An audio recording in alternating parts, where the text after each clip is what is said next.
നമസ്കാരം. വീണ്ടും ഒരു അക്കാദമിക വർഷത്തിന് തുടക്കമാവുകയാണ്.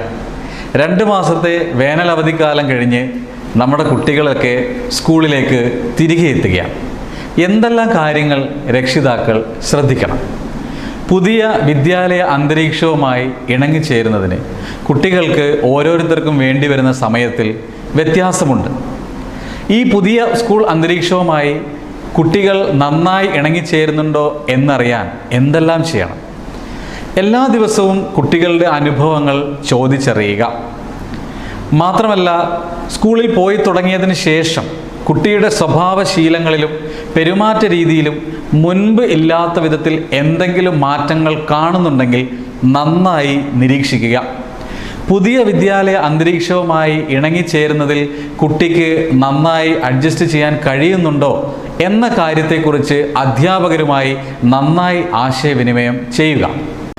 പുതിയ ക്ലാസ് മുറി, പുതിയ അധ്യാപകർ, പുതിയ സുഹൃത്തുക്കൾ എല്ലാം ചേരുന്ന പുതിയ ബന്ധങ്ങളുമായി പൊരുത്തപ്പെടാൻ ചില കുട്ടികൾക്ക് കുറച്ചേറെ സമയമെടുത്തെന്ന് വരാം. എന്നാൽ ഇതിനാവശ്യമായ സാവകാശങ്ങൾ അനുവദിക്കുന്നതിന് പകരം ചില രക്ഷിതാക്കളെങ്കിലും കുട്ടികൾക്ക് വേണ്ടി സ്കൂൾ അതോറിറ്റികളുടെ സമീപത്ത് ഒരു വക്കാലത്തുമായി എത്താറുണ്ട്. എന്താണെന്നല്ലേ, എൻ്റെ മകൻ്റെ സുഹൃത്തുക്കൾ അല്ലെങ്കിൽ മകളുടെ സുഹൃത്തുക്കളൊക്കെ വേറെ ക്ലാസ്സിലായിപ്പോയി, ആ ക്ലാസ്സിലേക്ക് എൻ്റെ കുട്ടിയെ ഉടനെ മാറ്റിത്തരണം എന്ന് പറഞ്ഞുകൊണ്ട്.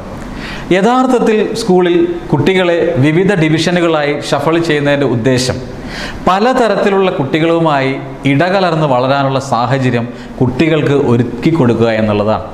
അങ്ങനെ പല വിധത്തിലുള്ള കുട്ടികളുമായി ഇടകലരുന്നത് വഴി അവരുടെ വ്യക്തിത്വ വികാസത്തെ തന്നെയാണ് ക്ലാസ് റൂം ഷഫിളിങ്ങിലൂടെ വിദ്യാലയങ്ങൾ ഉദ്ദേശിക്കുന്നത്.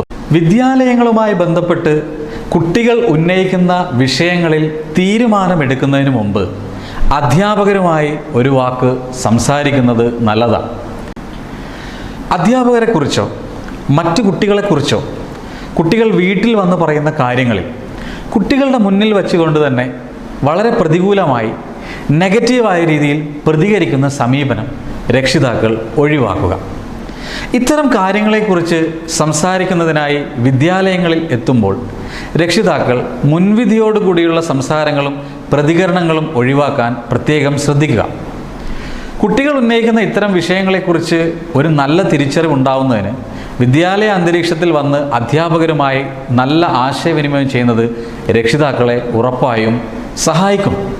എന്നാൽ ഇതിന് പകരമായിട്ടുള്ളൊരു പ്രതികരണമാണ് രക്ഷിതാക്കളുടെ ഭാഗത്തു നിന്ന് പൂർണ്ണമായും കുട്ടികളെ ന്യായീകരിച്ചുകൊണ്ട് ഉണ്ടാവുന്നതെങ്കിൽ അത് വളരെ നെഗറ്റീവായി കുട്ടികളുടെ സ്വഭാവ രൂപീകരണത്തെ തന്നെയാണ് ബാധിക്കുന്നത്.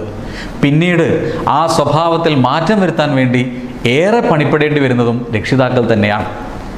ഈ അക്കാദമിക വർഷവും എല്ലാ കുഞ്ഞുങ്ങൾക്കും രക്ഷിതാക്കൾക്കും മികച്ച ഒരു അക്കാദമിക വർഷമാവട്ടെ എന്ന് ആശംസിക്കുന്നു.